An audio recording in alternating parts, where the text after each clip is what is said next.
So now we come to the final superhero movie that's going to be coming out this year, Fan4Stick. Oh, come on. When they make their title look like that, it's a joke waiting to happen.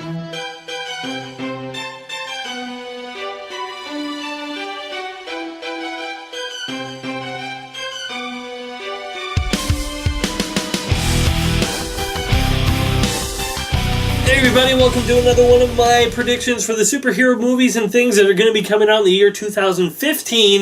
The final one that is coming out is, of course, the Fantastic Four reboot. This is starring, of course, we got Miles Teller, we got Michael B. Jordan. The twist for this one is not only are some of the characters a little bit different, like we got Michael B. Jordan, of course, is black, but he's playing Johnny Storm, who is normally in the comics is a white guy. But we also have other changes to the formula by making the characters a lot younger. They're in their teens. In the comic books, when they were hit with the radiation, they were full-grown adults when it happened. So when the trailer first came out, everyone was like, oh, this looks horrible. This doesn't look anything like a Fantastic Four movie. What the heck is going on? Are they going to have Dr. Doom be a hacker? This is going to blow. And here's the thing. Does it look like a good Fantastic Four movie?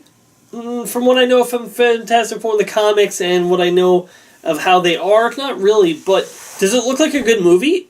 Actually, yeah. I mean, take the fact that you know about the Fantastic Four out of the equation. Just take them completely out of it. You have no idea what this is. It's just a random thing. Don't even look at it as a superhero movie trailer. Just look at it as a trailer for some science fiction thing.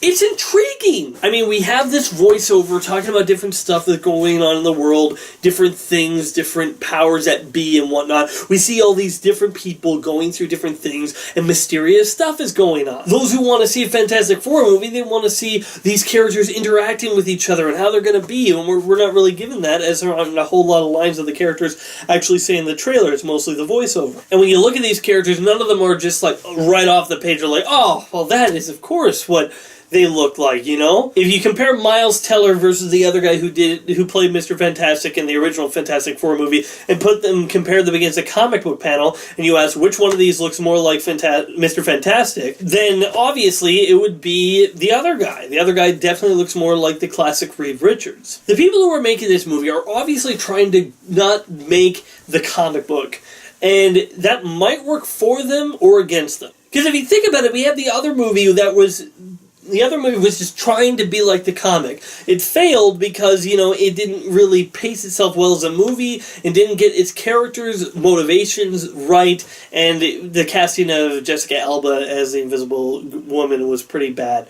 They got some parts of it right in the original, the Thing and the Human Torch's dynamics with each other was always very good. Although I will say that Chris Evans makes a better Captain America than he did a Human Torch. But this movie is trying to basically separate itself from the norm for Fantastic Four. I don't know if this is a good or bad move yet, because you got a lot of people that, let's say for the Ant-Man movie, sure, it's changing stuff up, but it still looks like a typical superhero movie. This Fantastic Four trailer does not look like a typical superhero movie.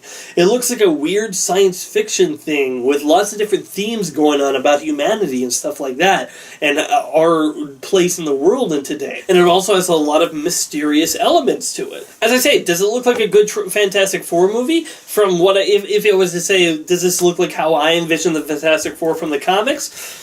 No, but it does look like a really interesting movie. I don't know how to explain this. Like, okay, we got Miles Teller, and I didn't know who he was when I first saw this trailer, but now I've seen Whiplash, and I know who he is. This guy is a great actor. I'm looking forward to see what he does with it, because this kid has range. My kid, he's probably older or the same age as me, but he has range, He's not just playing one type of character.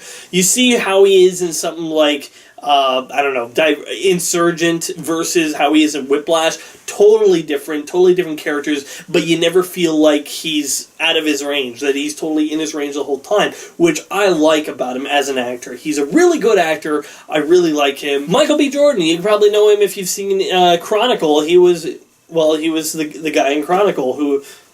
The black guy, I'm sorry. I don't remember his name. Shoot.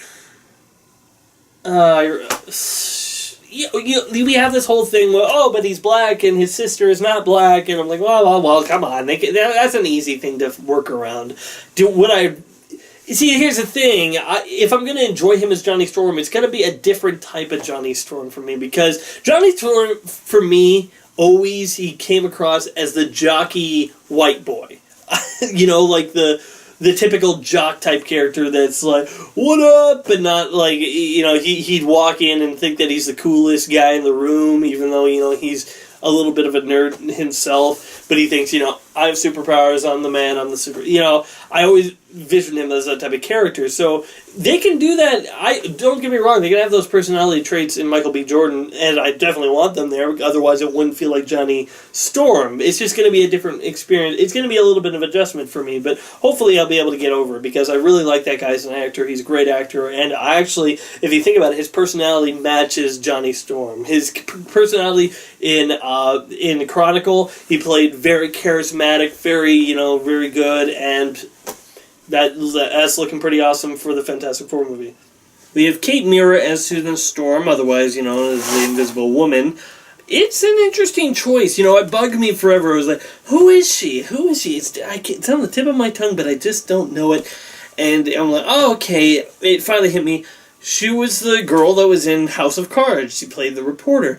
So I know that I've seen the show, the seasons that she's in, at least the first couple of seasons. She can act. She's a good actress. I can at the very least can buy that she can play a role of someone who's intelligent and has science smarts, where, Jessica Alba trying to pull that off. I mean, you might as well have had Pamela Anderson in there.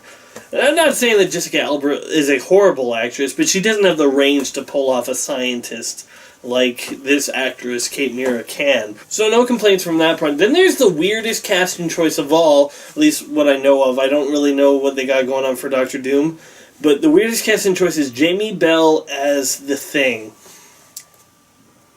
What? I've seen Jamie Bell here and there. I think the one that I think his best role that I've seen him in is he was in Nicholas Nickleby, and he played a young crippled boy named Smike.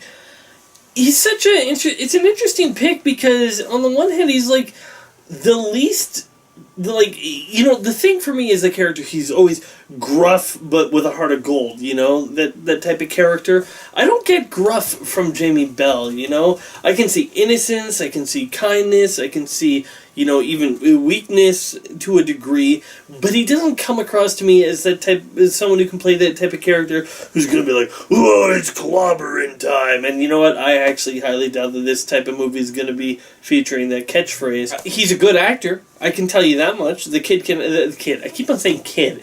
I mean, these people are older than me, so I shouldn't be saying kid, but they can act. They're good actors, so I don't have any complaints on them as actors. They are just odd picks, I wouldn't have chosen Miles Teller as Mr. Fantastic. Maybe I would have if he was, a little bit older. That'd be fine, but I wouldn't have chosen Michael B. Jordan. I wouldn't have chosen Kate Mara. I actually might have been able to, if I was a casting director, might have gone around to that.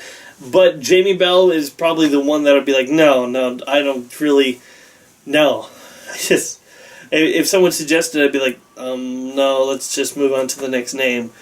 But I don't know. I don't have any hatred for this, because since most of the performance is going to be CGI anyway, he could buy me. It could sell me. I don't know.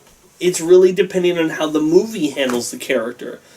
And even if they don't handle it exactly like it is with the comics, if they handle it well and make him a good character, even if he's not 100% like the comics, that might not be the worst thing. I mean, there's a lot of different problems that people have. This could be one of those movies where people enjoy it despite it not being anything like the comics, Like, if you look at Blade, when Blade originally was around in comics, he wore like a green jacket and had an afro, and then the Blade movie came out and they gave him a leather jacket and everything, and he was Wesley Snipes and he was awesome, and then the comics made him like the movie character, because people like the movie characters more. Now, don't get me wrong, I'm not saying that this movie is going to make the comics like the movie characters, because Fantastic Four is too high profile and too much of an influence on history for that. But I'm saying this could be a good movie and yet be nothing like the comics. You know, I'm wondering if someone can enjoy that. Since I'm not that big of a fan of the Fantastic Four, like I'll see the odd thing,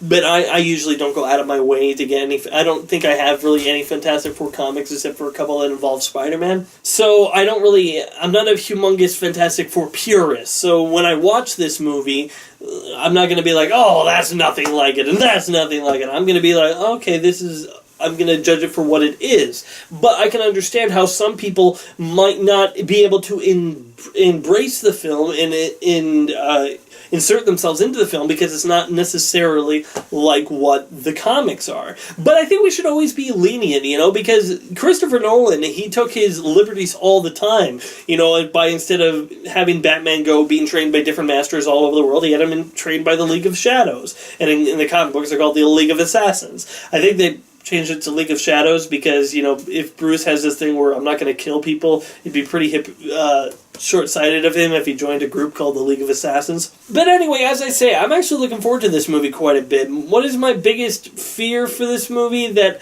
it's going to try to go too much in the opposite direction of the original. You know, the original Fantastic Four movies are not good. Not really, at all. But they do have some good qualities to it. So if you go as far as you can to differentiate yourself to it, ignore what qualities of those past movies were actually good, then you might end up with something that's totally unrecognizable to Fantastic Four and just is, you know, disrespectful to the characters themselves. My biggest hope for the film is that it actually comes around to, even if it doesn't follow the comic book formula 100%, that it will turn out to be a good movie. That is my hope for the film.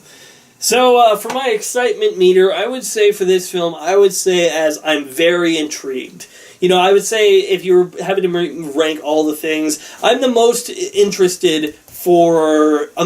hyped up for Age of Ultron, then probably Daredevil, then Fantastic Four, then Ant-Man. But as I said, I'm going to see all of these things. I'm going to see all of them. Why? Because I'm a total geek, total nerd, and that is what I do. And you guys can be sure that there'll be reviews coming out your way when I do. So thank you for watching my predictions for the superhero movies coming out in 2015. If you haven't seen my other predictions, you can click on go to my homepage. You can find them there. And yeah, so thank you for watching, everybody. I'm LazyDude99, and 2015 is looking to be pretty good.